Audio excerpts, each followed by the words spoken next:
You're listening to Two Chunks and a Hunk. Movie musings for mostly everybody.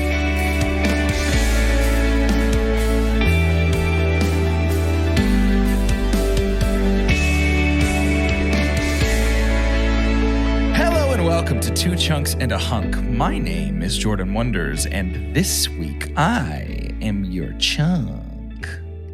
I'm Doge, and I don't want to be a product of my hunk. I want my hunk to be a product of me. Nice. I'm Carter, and I didn't quite have a quote. Just yet 1 second. You said yes. You said you had one. Did I? Well, you didn't say no.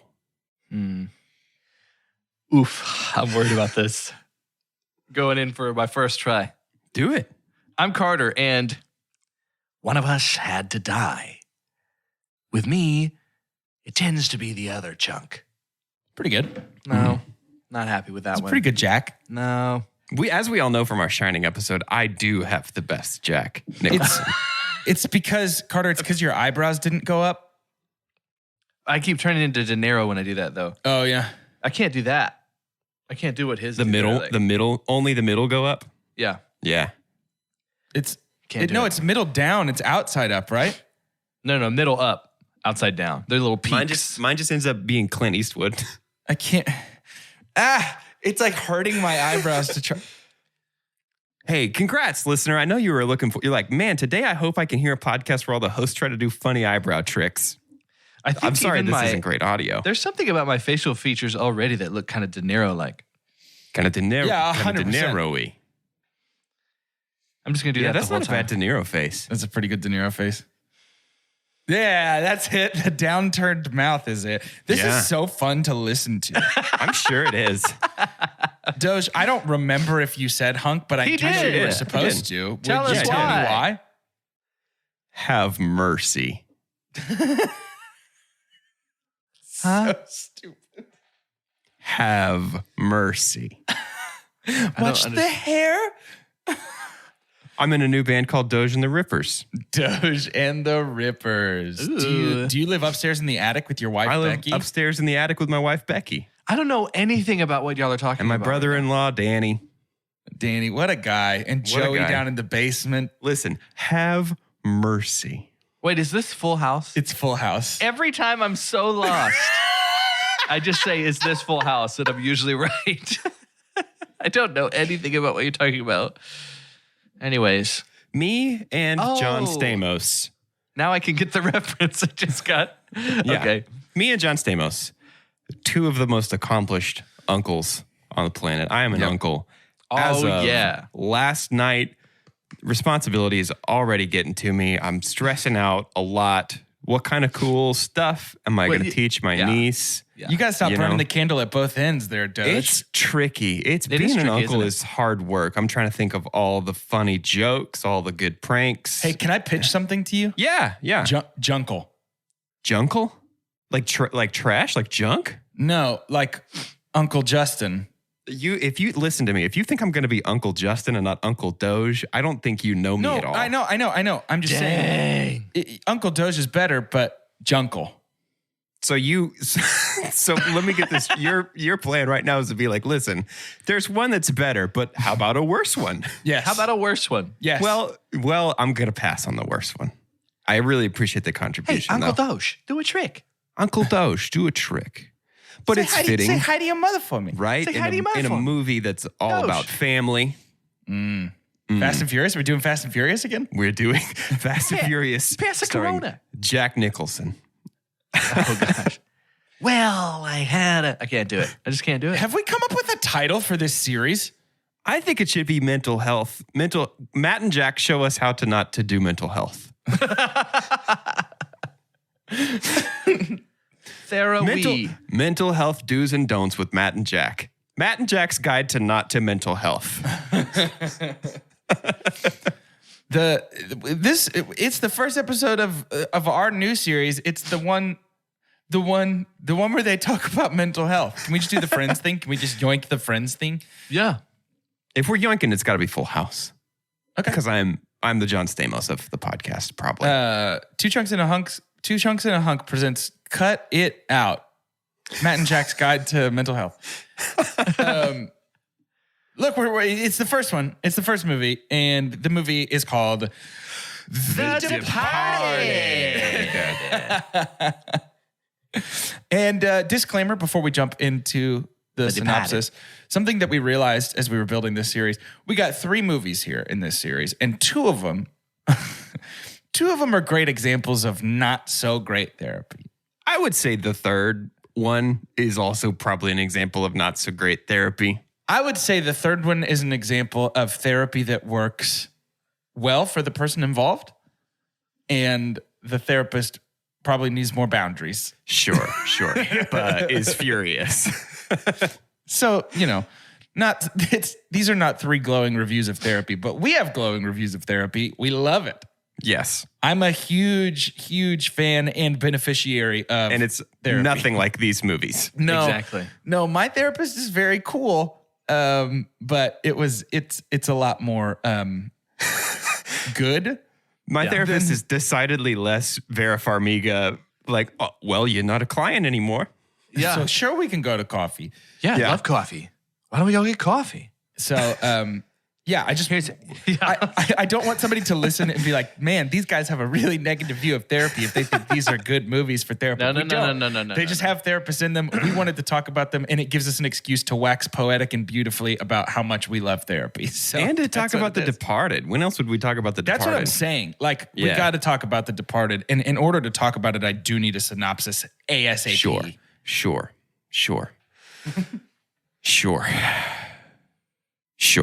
You gotta do This it in a week's synopsis. Boston accent the whole time, please.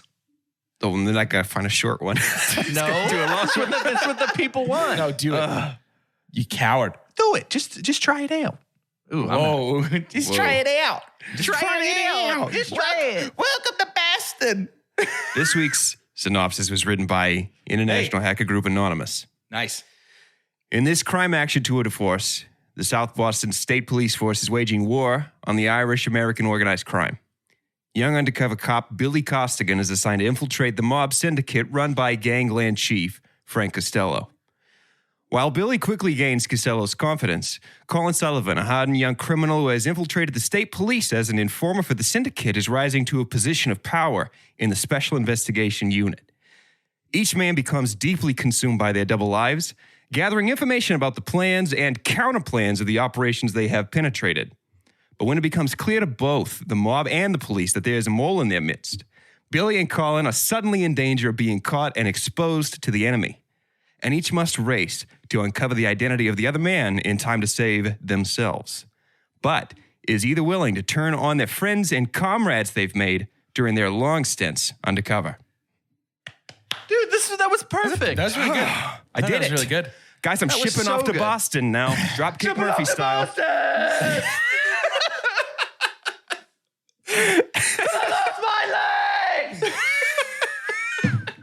Like, what an awful song.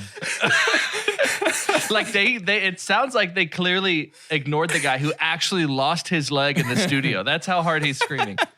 So a couple of things about that song. Get out of One, here. it's perfect for this movie. Yeah, it's because a the great vibe. song. Yeah. Yes. It's and also if in my experience, when someone has that when they have that as their ringtone, I'm just gonna steer clear. That's just something I've learned. I've picked That up. was like everyone's ringtone right around the time this movie came out. Yeah. Oof. Yeah. No, here's the thing.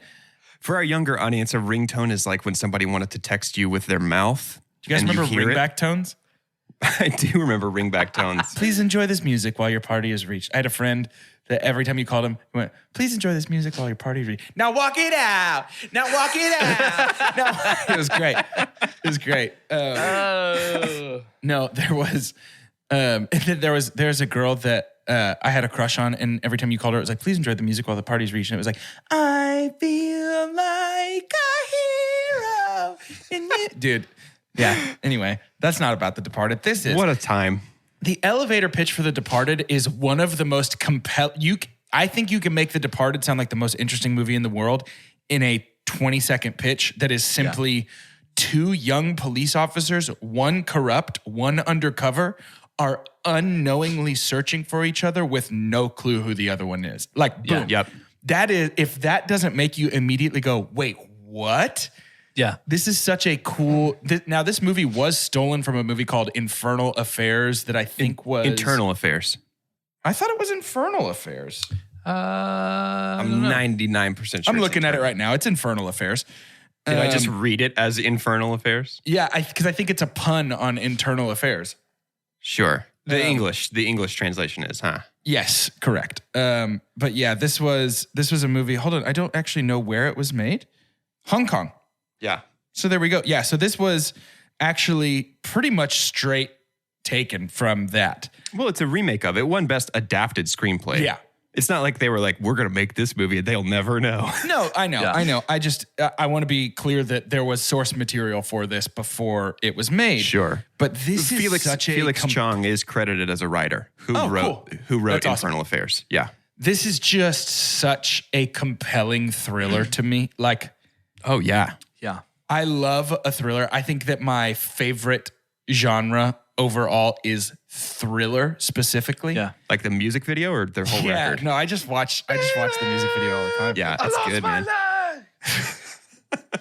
I think that this movie is intense in all the right ways. And I also think that this movie gets the dude bro reputation that Fight Club gets. Yeah. A little bit, yeah. But much like Fight Club, I think that there's a way to watch this movie that is very just like, oh, isn't that cool? Which it is cool. And I will agree with that way to watch that movie. Yeah. But I also think that there's a lot going on and it's really well made. Yeah. Now, before we move any further than the opening, is the girl that Frank is hitting on, the girl that Frank is being a predator about in the gas, let's call it what it is. The girl that Frank is being predatory towards in the convenience store, is that the woman that is with him years later? I certainly hope not. I wondered that. I don't know. I've never had I don't think we hear her name in the convenience store. So I don't know. I certainly hope not. There's something interesting that happens in movies and talking about movies. There are a lot of characters that are very memorable to me that I love the character in the movie. I don't love them as a person. Yeah, they're despicable. I want to make sure that Sure. guy's separate, but I tend to gravitate towards like villains and things like that. Yeah. And so if we're talking about psychoanalysis, it's like, well, that I'm in therapy, but it's like, Costello's awful. Yeah. Horrible. Like this is racist, one of the sexist. one of the worst He's horrible. characters. And Jack is really good at doing characters like this. The only other, it's kind of surprising to me. Jack Nicholson is an icon. This is the only the second one. We did The Shining, which we get to see Bad Jack there too. Yeah. And he had done, I think, As Good as It Gets, Something's Gotta Give. He had done a couple comedy roles. The one with him and Diane Keaton. Yeah. Okay. Yeah, he did a couple comedy roles before this, and so he went on record as being like he needed it, right? He needed to get his fix of playing a villain because he had missed it, and that's part of why he accepted this role. The Departed is one of those movies that the moment you scratch the surface of any of the trivia, you hear about everyone else that was considered for the role. Totally. And that's always such an interesting... Pacino. Yeah, that's always such an interesting... like carousel for me of all these things that end up don't happening and happen because this didn't happen and all that kind of stuff. And I've got to say, I kind of like where the cards fell, to be honest. Let me do you one better here. Jack Nicholson's performance as Frank Costello is my super pump for this movie. Let me do you two better. Jack Nicholson as Frank Costello is also my super pump for this movie. Wow. Dude, he is a vortex in this movie. He pulls everything to him and into him. Like Absolutely. Any scene where he is on screen, you might as well just forget it. Like he is just powerful in this role. And I think again, Leo shares that despicable. sentiment. I think Leo so shares too. that sentiment. Leo says that the scene of him, like basically at the table, when Nicholson thinks he's the mole and is trying to basically force him to show his hand, was one of the most surreal experiences of his life. Being like, I am acting at a table across from Jack Nicholson. Oh, I'm sure. Yeah. Yeah, Jack Nicholson is a guy that he is always good. Like, I don't think I've ever seen him in anything. And I was like, he didn't do a great job. Like, he's always good. He's got great sensibilities when it comes to how much intensity to bring to a role. But it seems like as Frank, he just got to be despicable for a little bit. Frank is awful. I mean, within minutes of starting this movie, we are hearing racial slurs, sexist conversation, misogyny, bigotry, predatory behavior, literal murder. Like, he is awful. But Jack is performing so perfectly. Part of the reason he agreed to take that role was because he said he viewed Costello as the incarnation of ultimate evil. Like, he's the most evil character Nicholson could imagine. So he was like, of course I want to play that. That'd be so fun. Interesting. Interesting. Yeah.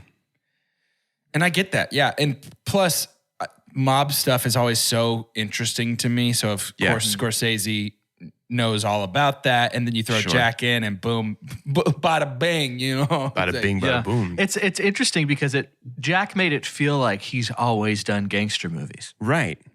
But he actually never had. Yeah. And has he since? Right. And I think that's what would have been wrong with Pacino is because you're going to see Corleone, you're going to see Scarface, Right, like totally. you're going to see all of these gangster roles he's played before. But to have Jack come in and just kind of own it like he lived there was just, pretty phenomenal. Totally. Almost a super pump for me. But yeah, it's absolutely wild. Part of the reason that I think this series, even though we're having a hard time nailing down exactly what to call it, is interesting to me is I think we go into our movie watching experiences before we even had the podcast and turned on that like third critical eye. You kind of do character analysis. You're doing this stuff can we call that our chunkra? Our chunkra. Yes, Once we align our chunkra we to align the our vibe of the chunkra movie. to the vibe of the movie. But there is a lot of character analysis. I know, especially for me, that's a huge drive of what makes a movie enjoyable, rewatchable, commendable, is looking at characters and being like, what makes you tick? Like, why are you doing this? What are you thinking about? And I think some of the stuff that becomes the most impressive to me is when we're not actually saying words, right? As a communications professor, I'm fascinated with nonverbal communication, interpersonal communication. And when I can see an actor who is so into the role that I can almost hear themselves talking to themselves, right? In their own heads, it's like, wow, this is bonkers. But yeah, Jack is doing that. Everybody in this film is doing that. I can't believe how the acting was not, I guess the Academy just looked at this as more of an ensemble. Yeah. But how are we not getting, there is an interesting political thing about DiCaprio not getting nominations. I don't know if y'all read about that, but it was kind of a, he did not feel, so technically you campaign for your actors and different things within the movie, within the Academy to be nominated for these certain awards. And it was just a ghost town for DiCaprio because he didn't really want to compete against Damon. His fellow actors. Damon doesn't really get nominated in any award show. Yeah. Jack does occasionally, and honestly, the only Oscar nomination was Mark Wahlberg. And so it's kind of all over the place. That is wild to me. It is wild, but I'll let me say this real quick. I am the most 50-50 on Mark Wahlberg that I could be. Mark Wahlberg is so hit or miss. He is miss enough to the point where he is not a selling point to me in anything he is in. He is hit enough to where he is not necessarily a detractor for me in anything he is in. Sure. I feel so neutral about Mark Wahlberg. And I think when he's bad, he's really bad. And I think when he's good, he's really good. And in this movie, he is really good. He is. And it's because he is used sparingly and only as angry Boston guy. Sure. Yeah. Which I feel probably comes pretty natural to Mark Wahlberg. The IMDb trivia says he routinely fell back on his native accent, and on set they were like, Mark, you have to do that again. They're going to need subtitles to understand you. I thought that was Matt. Good. Was that Matt or Mark? No, that was actually Matt Damon. Oh, did I pull a Tommy Wiseau and think that Matt's name was Mark Damon? Yeah. Oh, Amazing. That was actually Damon, who is also a Boston native. He's also a Boston boy. Boston boy. We know this. But We all three on this call know this was my first time watching this movie, right? Whoa, wait, what? I had no idea. Yeah. Are you kidding me? This is time numero uno. Whoa. Okay, hold on. Let's back everything up. This is your first time watching The Departed. Yes, sir.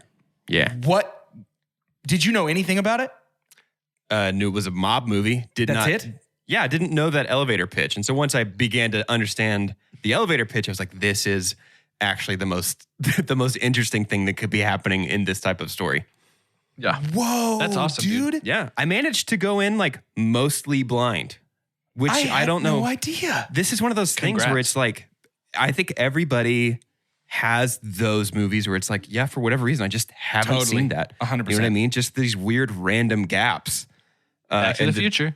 Yeah, exactly. Right. The Departed happened to be that gap for me of like, this is a movie that I just never got around to seeing and somehow didn't know anything about. That's crazy to me, That's dude. phenomenal. Yeah. So all that to say, in regards to the Mark Wahlberg thing, like as I'm being introduced to characters in this movie, I get Alec Baldwin and Mark Wahlberg at about the same time. Mm-hmm. And my initial thought was like, oh, they're just looking for folks who can do that Boston voice really good.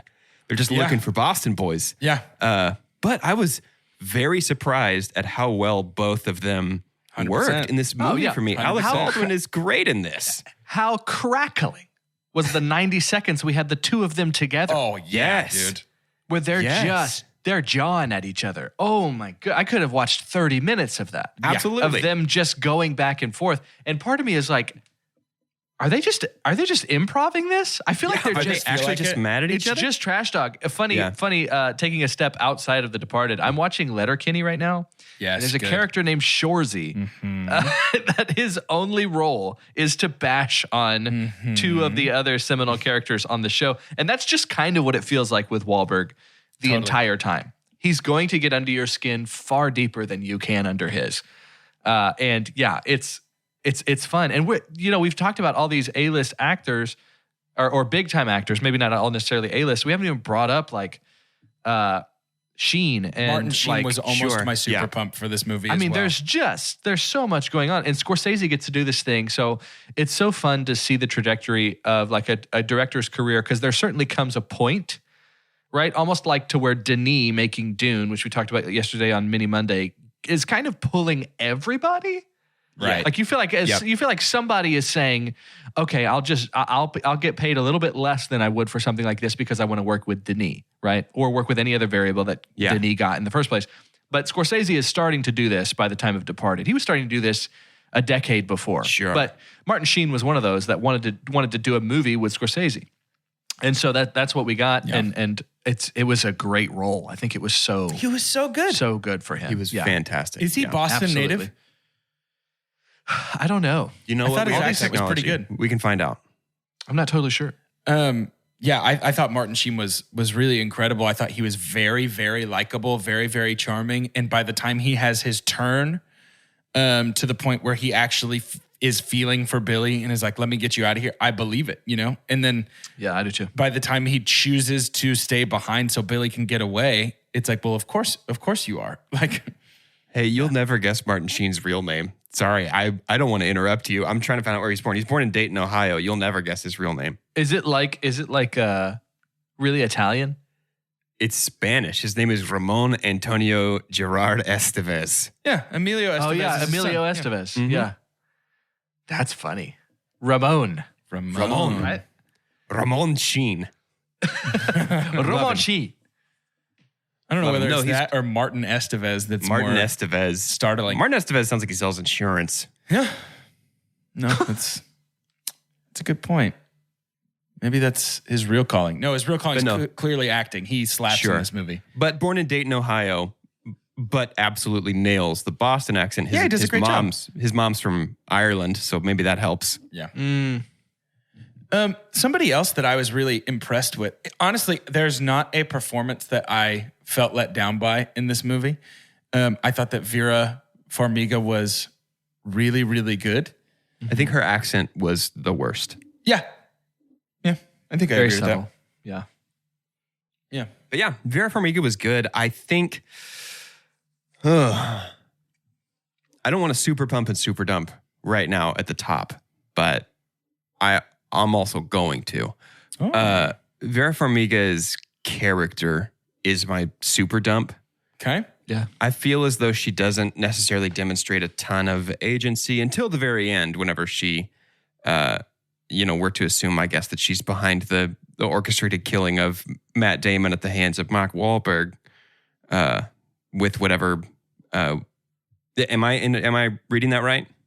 I have never assumed that she had anything to do with that other than making sure that the tapes got. Sure, I guess that's what I mean. Yeah, that's definitely a catalyst for him dying. I guess that's what I mean. But she seems to be kind of, I don't know, and obviously in a series where we're highlighting movies because of the presence of counseling in the plot, she's a terrible counselor. She's an awful counselor. She's an absolutely horrible counselor. Yeah, she's a really bad counselor. HIPAA don't like her none. No, I don't know if it's actually HIPAA for therapists or if there's some other set of rules. I think it's HIPAA. Is it HIPAA? I think it's HIPAA. It's no good. Yeah. I don't know. I just, her character didn't seem to demonstrate a ton of agency, and I don't know. I would have liked more of a clear, like, I want to do this. I don't want to do this, rather than letting alternatingly DiCaprio and Damon sort of dictate what she's doing moment to moment. Yeah. I don't know. I just feel like I could have used more agency from her. And she's the only woman in this whole entire movie. Yes. Like even one other woman would be killer in this movie.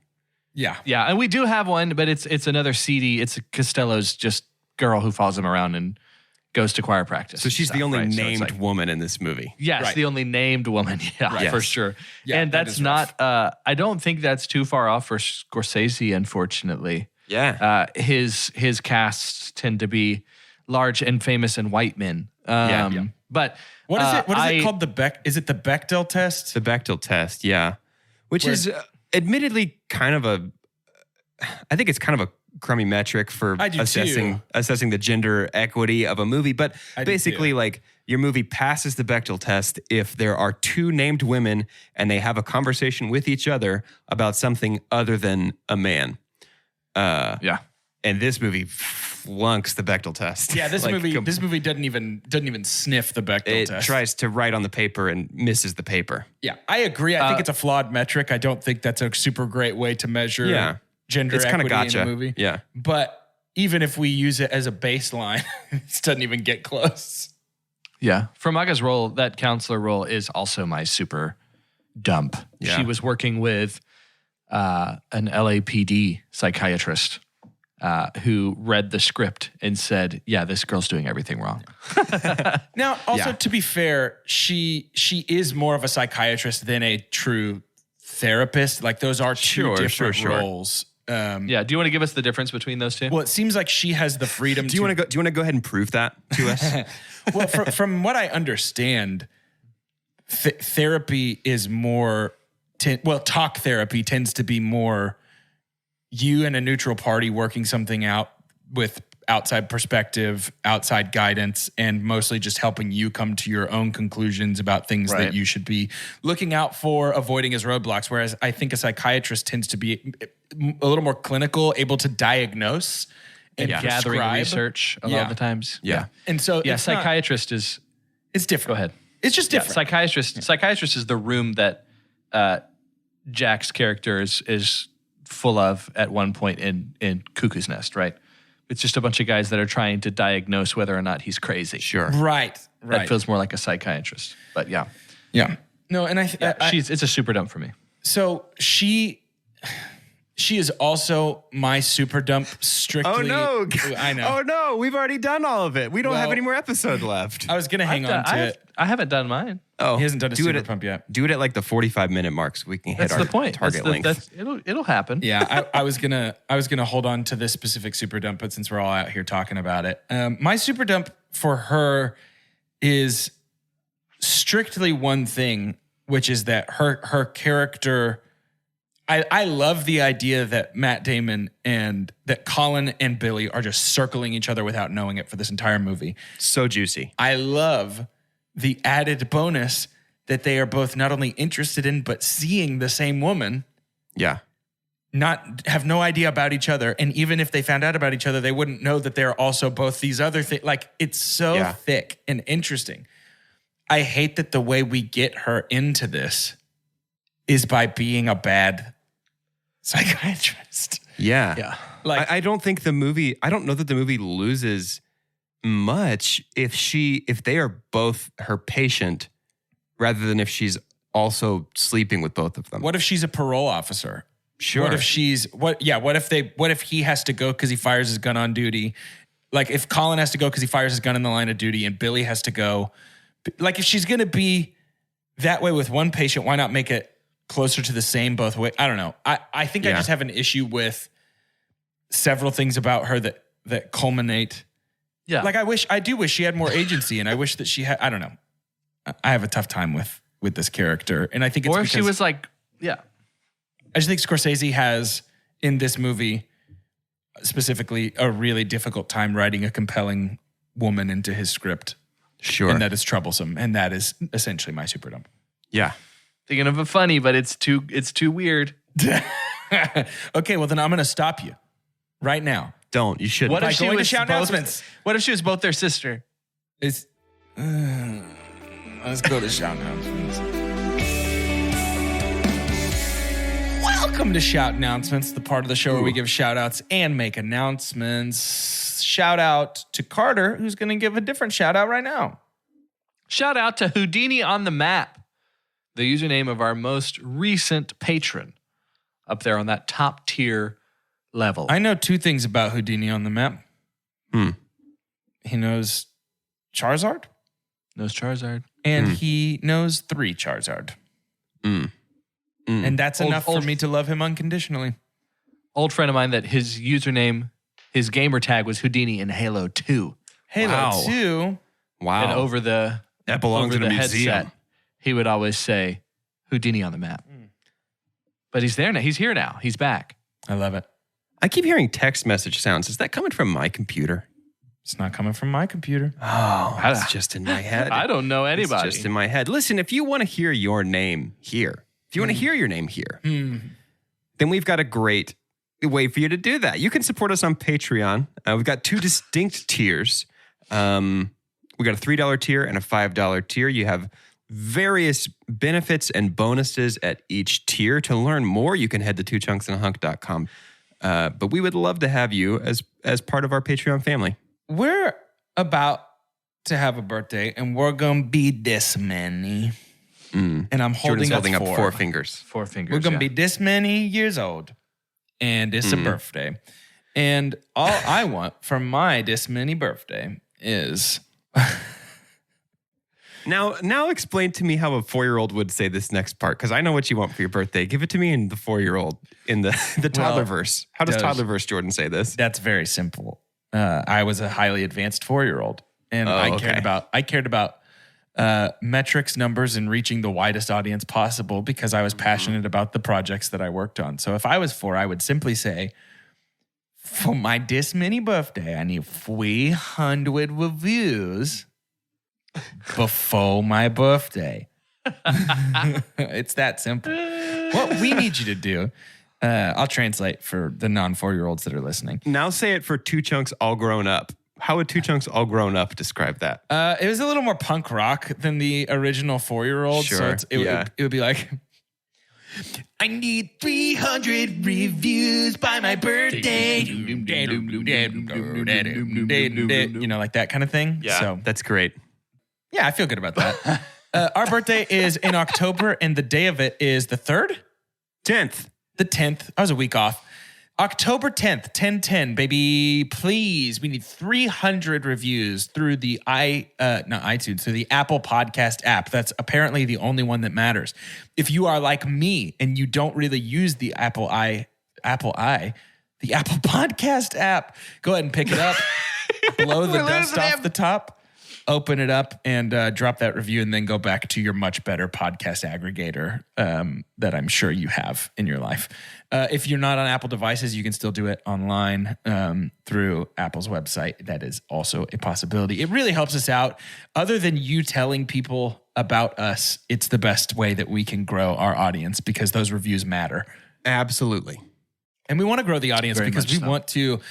My greatest joy thus far has been the growing the way that growing the audience affects the amount of conversations we get to have. Like, it's less for me about like the broad number of people overall listening and the percentage of listeners who then go beyond and engage in conversation and things like that. I just think that's so cool. Yeah. Love that. So hop on board for our this mini birthday. Hey, it's me, Jack. Stick around for the end of the episode where I'm going to tell you what movie we're talking about next. It's not Jack. It for sure isn't Jack. In case you were curious, it's Jack Nicholson. I thought it was Jack Nicklaus, famous golfer. The Golden Bear. We're back in the episode. We're back. And we're back. Since we're back, I just want to ask a question. Ask away. The mobster that gives him the wrong address gets shot and dies on the couch. Yep. That mobster was the one that was on the news as undercover cop's body buried. I can see a compelling argument that was fake so that he would think that like that's what Jack says, or Frank says, like, they want me to think that the mole is dead. That's why they're doing that. But it seemed like the reason he was giving to Billy that he didn't tattle on him was that he was an undercover cop. So like, I think that dude legit? actually was. I think he actually was an undercover cop. I think he was. Because he didn't rat Billy out. Right. When you're a rat, you don't rat on the rat. I mean, That was pretty simple good. as that. Was that a good Jack? That was pretty good. That was an okay Jack. Also, there's just so many. I see why that is a tough conclusion to come to, because especially at the end. Was anybody else picking up like Shakespeare vibes? How everybody dies at the end? Yeah, it's just like what's so fun about this is how you don't really know who is, because even Costello is an FBI informant. Right. Yeah. So it's just such a mess. If anything, it's teaching us not to join the mob. That's the main lesson of The Departed. It's a good lesson. Just don't. I agree. I feel like I walked away from The Departed It's tough. way less interested in becoming a mobster than I was. Yeah, that's true. It really shows you the Absolutely. downsides of it. All I do ever have to hear is say- how fun and cool and uplifting it is to be a part of the mob. And little did I know, it's pretty tough out there. Because all my friends are like, I can't hang out. I have mob tonight. Sorry, I've got mob. I have mob this weekend. But then now I realize that it's probably not as fun as it sounds. It would be like, I'm so many times I'm like, oh, it would be so cool to go to mob with all my friends. Like, it feels like that's where they're always at. And I would love to be a part. But dude, I bet that group text is fun. I bet it's a good time, but It's probably super fun. Nobody can make it to dinner. Yeah. Um, Everybody always wants to know how everybody's moms are doing. They're good. Yeah, how's They're your all say mom hi to good. your mother. Yeah. of all the, so this is a movie full of really good casting. We've already talked about Sure. that the first half of the episode. I think very subtly, the main goons for Costello, those three, like when Alec Baldwin is going through those people at the beginning of the movie, these are all guys I've seen before that play these roles to a T. Absolutely. Like they just went out and got all of the most savage looking, terrifying guys. Yeah. And just put them all together. It's just such a good combo. DiCaprio said, I think, that he was trying to play his role as just kind of being panicked the whole time. Yeah. And that's really understandable. I think when we talk about the difference between seeing Matt Damon, he's kind of just cruising in this lie, and a little bit more of a protected lie. And then DiCaprio is just, he does such a good job of it. He seems so aware of his situation in that, Costello just starts talking with a severed hand and pulling a ring off of a severed hand.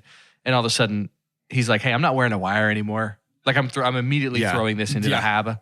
Yeah. I want nothing to do with this. We're going to have to do this a different way because the poor guy is just scared. Yeah. The whole movie, and I would be too. I think it is easy to overlook Leo in this movie, shockingly enough, because he is surrounded by such incredible performances. But his performance isn't as like loud. It's not as like over the top, like bombastic. Yeah.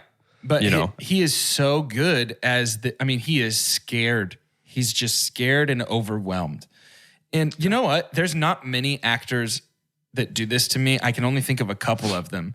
Every single time I watch a Leo movie, I want to follow it up with another Leo movie. Not a specific one. yeah. It's just like, I just want to go ahead and get another Leo movie going. Mine was specific for this movie because it's the exact same role that he's played before. But in Gangs of New York, he's an Irishman undercover with a big gangster, right? And he's trying not to get caught. A guy who gets in fights a lot, has a ton of gumption, working across an incredibly decorated actor. So, yeah, I definitely want to watch Gangs of New York. Same director, same everything. Except Cameron Diaz, we've got a character in that one that's got a little bit more, she's got a little bit more room to work. Yeah. As far as character sheet. But yeah, he is just consistently, this had to be an exhausting movie. Oh my goodness. It's exhausting to watch. I mean, it's so exhausting. It's one of those that's that's like, right? this is fantastic. I'm good for a little bit. I'm not going to be like, have you guys seen The Departed? Let's watch it next week. You know what I mean? Right. Yeah. Yeah, it is emotionally taxing. And it is just like, it's such a shot of adrenaline that it's just like, let me take a breather real quick. Totally. On the adrenaline, it really comes to a head for me in my super pump, which is when they each have the phone and they call each other. My super pump specifically is when Damon calls DiCaprio's character, but they don't say anything. Yeah. That's brilliant to me. They're literally just on the phone waiting for someone else to make the first move. The entire movie, we have seen how calculated they both are in their very different ways. They're both brilliant. Like, they're both doing such a good job. And honestly, some of the pieces, I think some of the more impressive moves, because he's probably got more tools to work with, is Damon. The ways he's kind of finding out ways to be on the lookout for Costello, but then also ultimately he holds the strings, does he not? Yeah. It feels like, to me, it feels like the ultimate villain of the movie is Matt Damon. For sure. Particularly the way that he orchestrates that Costello's death. Yeah. Well, I was going to say the way that he like orchestrates like the whole deal with Sheen. Yes. Like the double Just like so good. inverted It's good. sting on that is brilliant. Yeah. It's absolutely brilliant. It's so good. Yeah, he's playing both sides against each other, and it's just so good. Anyway, I interrupted you. Sorry. Well, I was going to say, like, subversion and things like that is something that it's not like this is the first movie we've seen this, and it's pretty incredible that this was a creative way of something I hadn't experienced before. You know, I've like seen Memento. Like, I've seen like Nolan just does this stuff all the time, right? There's just like, I can't believe they put the pieces together. Right. But this one was just so alike. They just kept passing each other. My super pump was almost when DiCaprio almost catches Damon out of the theater. Yeah. He's following him. Like we're about to have these two meet, and they really don't until the very end. And the best thing too is neither of their organizations that they were in really found the rat. Like, I think collectively we don't know. It seems like Mark Wahlberg is the only one that knows everything. Mm-hmm. And then he's just off and in the night, right? He doesn't even have a job anymore. Right. Didn't he get fired? He's not a co-op anymore. Yeah. So he's got such a vendetta in the situation that he's just gonna. This is what he's just gonna finish up. The shoe covers, the gloves, the hair, like it is so iconic to me in my like when I think of The Departed, I think of the door opening on Mark Wahlberg with the shoe covers and everything, because he's a cop. He knows what they're going to look for, so he knows how to get away with this. Yeah. I don't know. It's just that ending is the first time I watched it, my impression of the ending was just it's just everyone dies. Just everyone dies. Yeah, I was pretty surprised by that. Having gone in somehow completely blind to this 15-year-old movie. Right. The second that, like, I was jaw on the floor when Leo died, and then it was like, oh, actually, how about just everybody else go ahead and die too? Yeah. Right here in the next 10 minutes. Yeah. Yeah. It is crazy. Yeah, it was just this like dominoes falling. Yep. That does mortality rate. That does feel Shakespeare. I think if it was like truly Shakespeare, there would be a fairy at the end being like, and this, dear mortals, is the price you pay when you join the mob. Yeah. Right. Yeah. And it's very that's why you always leave a note. I think it just feels like this, that once we get to Frank and Colin meeting up the big, we have the shootout and everything. It's like, and I guess really it probably starts with Martin Sheen's fall from the roof. but all of the falling action of this movie just feels like this sigh of relief after all this tension is built up. It's like, even though people are dying that we care about, it's like, oh, at least it's like done. Like at least it's finished in some way. The tension is no longer escalating. The balloon is losing air. Yeah. I think honestly, part of the reason that Matt Damon feels like the most powerful character in this movie is he is the catalyst for all that stuff falling apart. Feels like we could have danced this dance for much longer, honestly. DiCaprio is starting to really get in with Costello, especially after we found out that this is, here's the actual cop, all that stuff. But then, the whole Sheen thing just blew it up. And from there, it's just, it's exhausting. It's exhausting to think about. Now, I didn't run this by the two of you before we started, but something I'd like to do in this series, sort of taking the place of our podium from Olympics, it just sort of gave me the inspiration. I think that something that I love about story in movies is that from every movie, kind of no matter what it is, there is something that you can sit, that you can reflect on, that you can absorb, and that you can take for yourself in a way that might be different than somebody else or might be helpful even to somebody else in some way.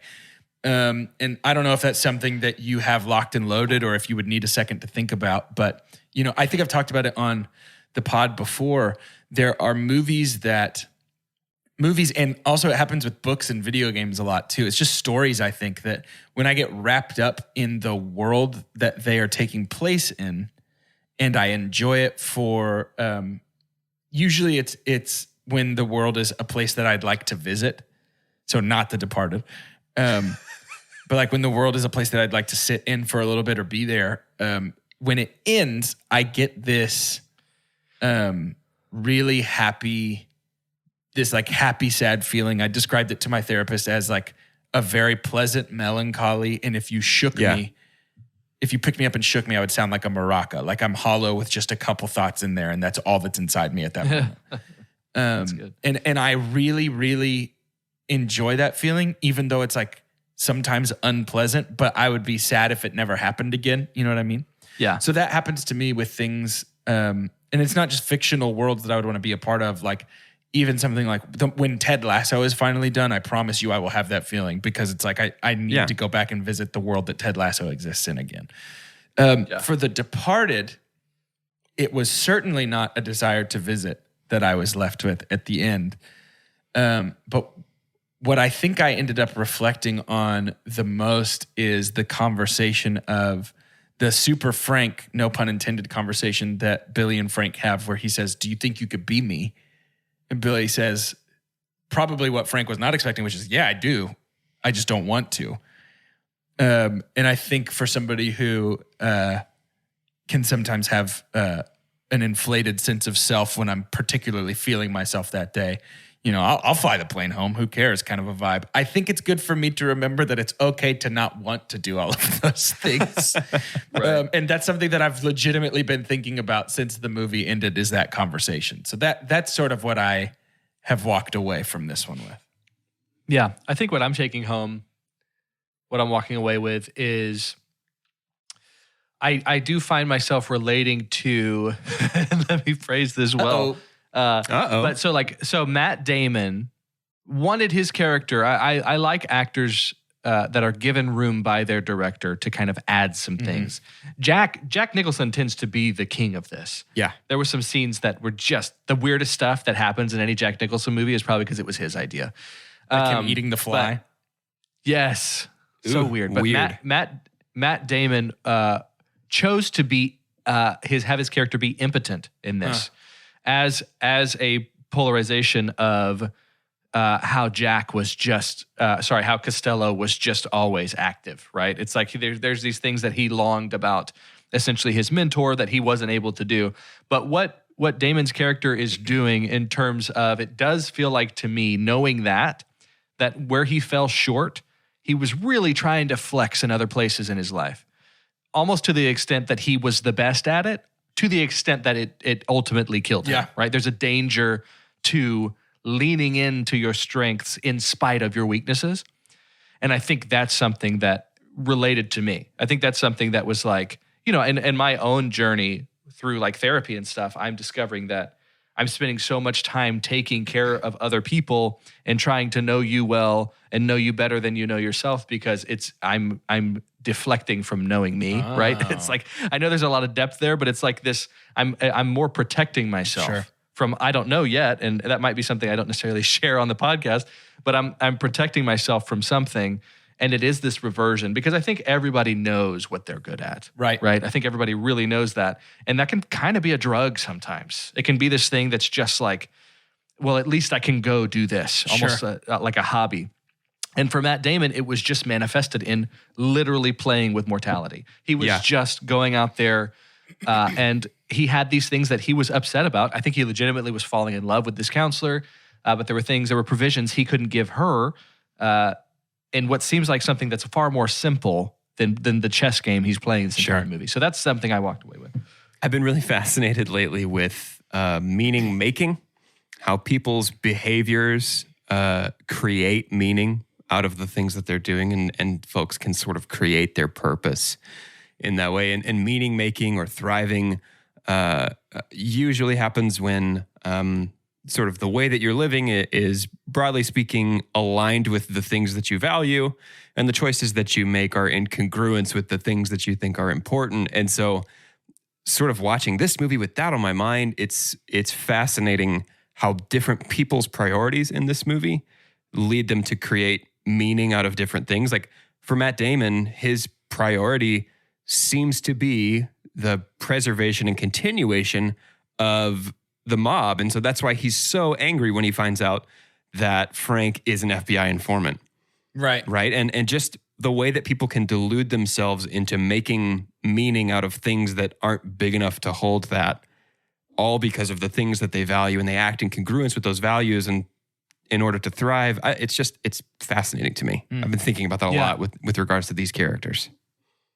Jordan, I love that. Let's keep doing that. Well, good. I'm glad, because if you didn't love it, that would have been a weird one to pitch out of nowhere. Can you guys bare your souls real quick? Is that okay?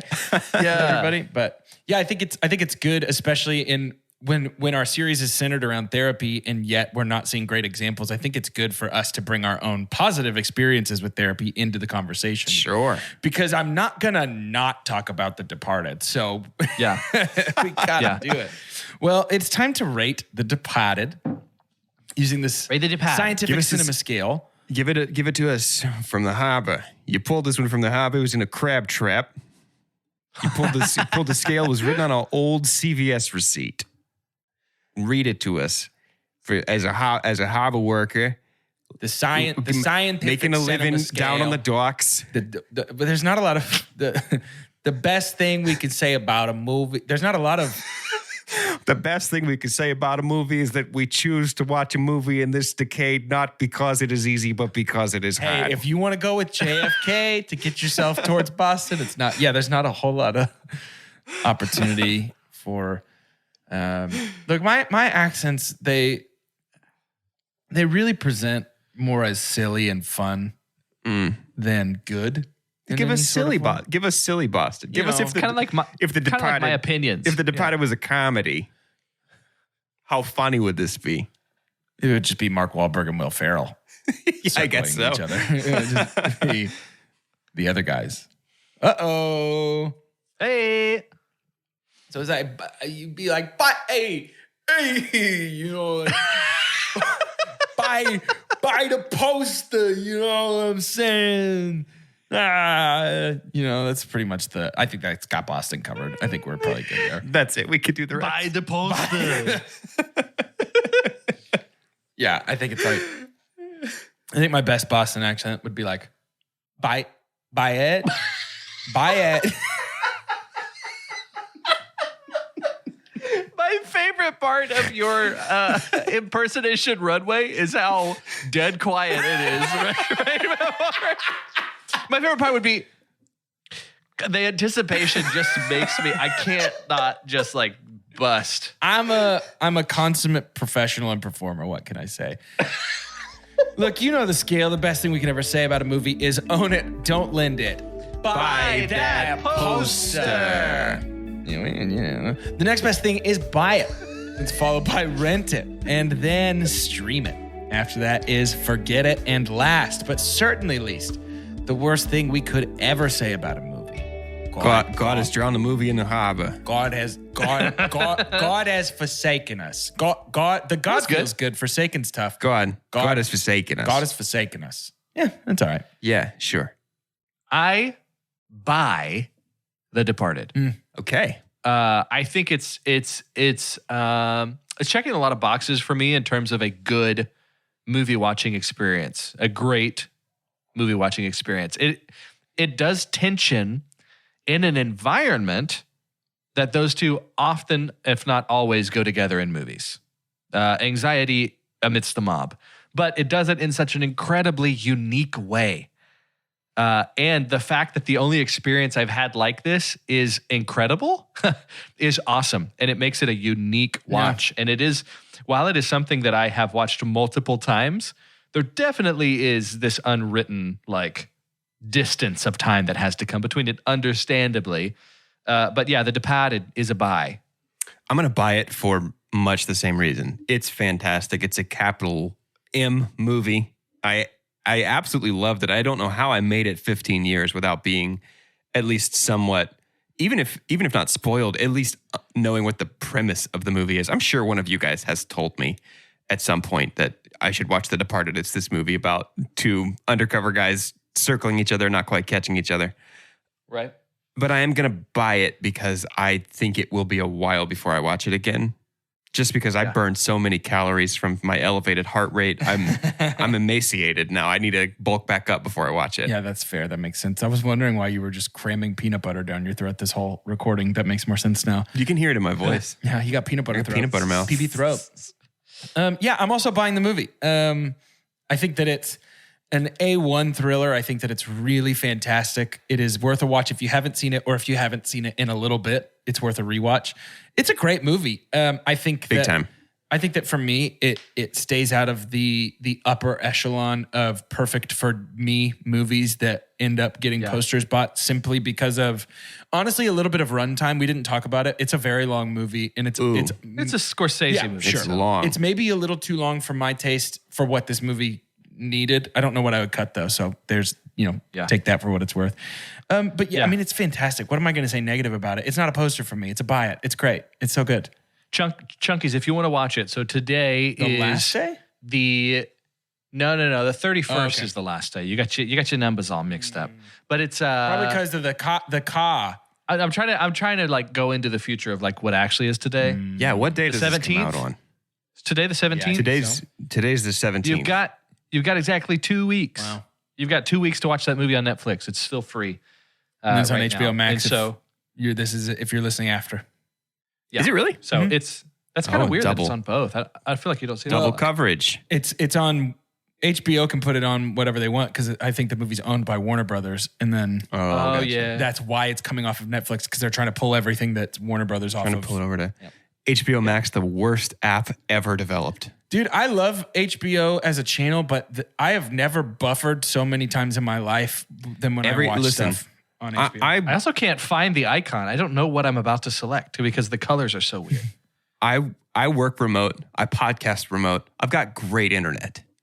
HBO kicks me out of every movie I watch at least twice. We're sorry, something went wrong. Yeah, their servers. I don't think you you're remember sorry. when Hulu used to have the worst servers, and now now I never have issues. Hulu's with great Hulu. now. HBO Max is awful. Mm-hmm.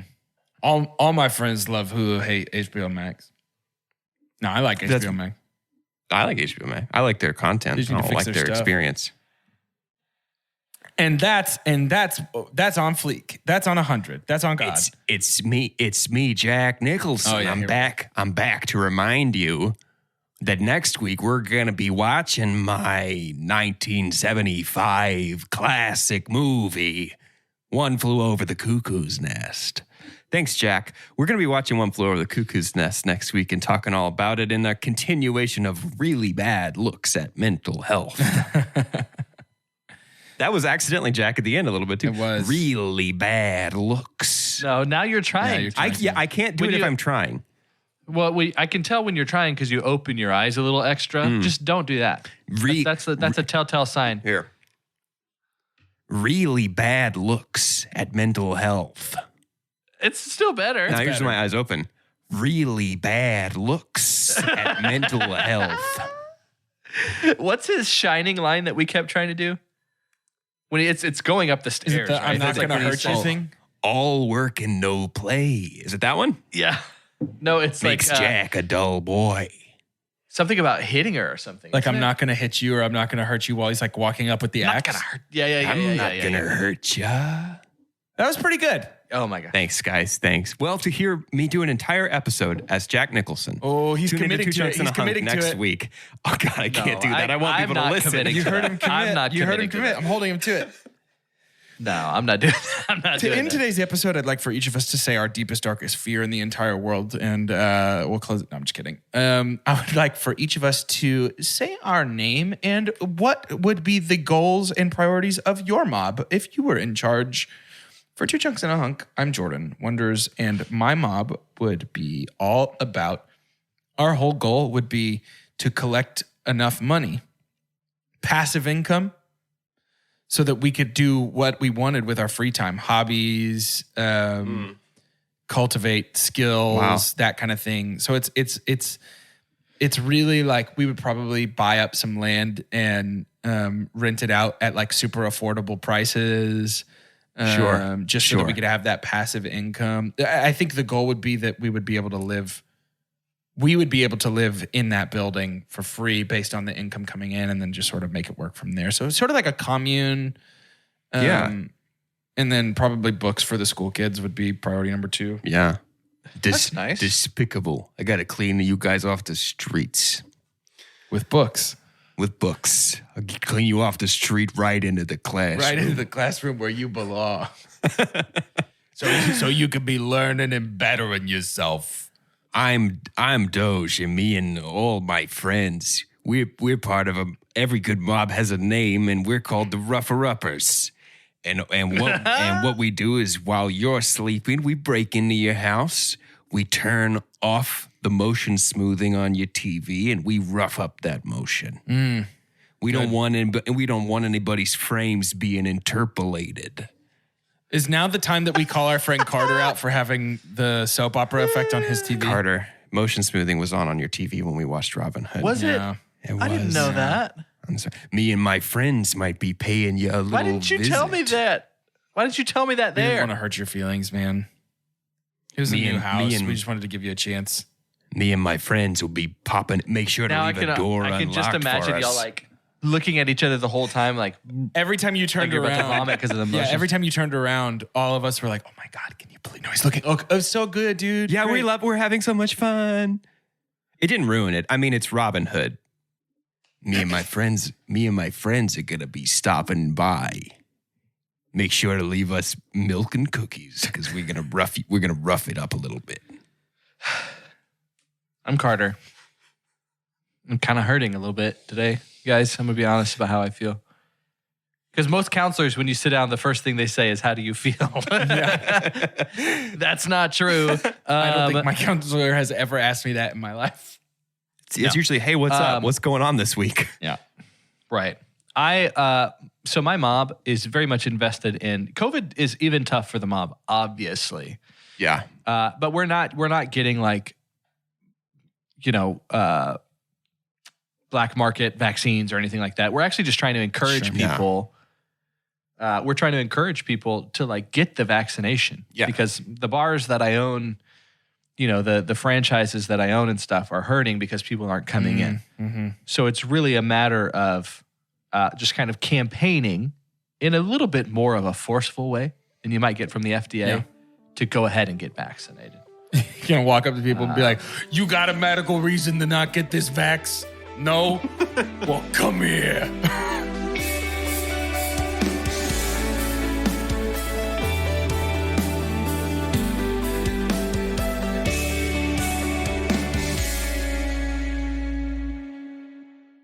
Headlines and hot takes, they have their place. But at our podcast, ESPN Daily, we don't just skim the surface of sports. Dude, I mean, this clearly transcends blood feuds, rivalries, sports. This is something far, far deeper than that. I'm your host, Pablo Torre, and every day we try to dive into the stories behind the athletes. The picture of him in the dugout afterwards just looked like a guy who'd had his heart ripped out. Listen to ESPN Daily wherever you get your podcasts.